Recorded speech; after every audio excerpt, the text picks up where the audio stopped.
करते हैं कि जब किसी भी ट्रायंगल के किसी एक एंगल का मैं एंगल बाइसेक्टर लेता हूँ, जैसे ये एक एंगल ए है, इसका एंगल बाइसेक्टर लेता हूँ, तो वो सामने वाली साइड को उसी रेशियो में डिवाइड करता है जो रेशियो उस एंगल को फॉर्म करने वाली साइड का होता है।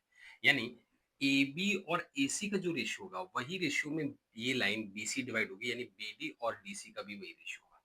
तो आइए समझते हैं ऐसा कब होता है और कैसे होता है। तो जैसे ही अगर मैं इसमें थोड़ा-सा कंस्ट्रक्शन करूँ तो आप समझेंगे कि कंस्ट्रक्शन से क्या होता है कि जैसे ही मैं इसको थोड़ा-सा इंक्रीज़ करूँगा और इस पॉइंट से एक पैरेलल लाइन्स इस एडी के पैरेलल ड्रॉ करूँगा, तो वो दोनों एक पॉइंट पे टकराएँगे, उस पॉइंट को हम टी बोल सकते हैं।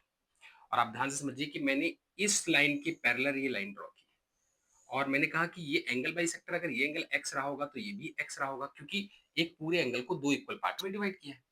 अब आप समझिए कि अगर ये पैरेलल है, इन दोनों पैरेलल लाइन्स को ये एक लाइन इंटरसेक्ट करके जा रही है ऐसे, तो ये वाला एंगल और ये वाला एंगल आपस में बराबर होगा यानी ये एक्स हो जाएगा। सिमिलरली ये एक लाइन इन 2 पैरेलल लाइन्स को ड्रॉ कर रही है यानी 2 पैरेलल लाइन्स को एक ऐसी लाइन ड्रॉ कर गई। अगर ये लाइन ड्रॉ करके गई तो मैं कह रहा हूँ ये वाला एंगल और ये वाला एंगल बराबर होगा और ये एक्स है तो ये भी एक्स हो जाएगा। और इस पीएसी ट्रायंगल की अगर मैं बात करूँ, तो इसमें अगर आप देख रहे हैं 2 एंगल आपस में इक्वल है, इसका मतलब 2 साइड इक्वल हो जाएँगे यानी ये साइड आपस में इक्वल है। अब अगर आप बीपीटी थ्योरम देखें तो आप इसमें बीपीटी थ्योरम लगाएँगे क्योंकि ये लाइन पैरेलल है इस साइड के।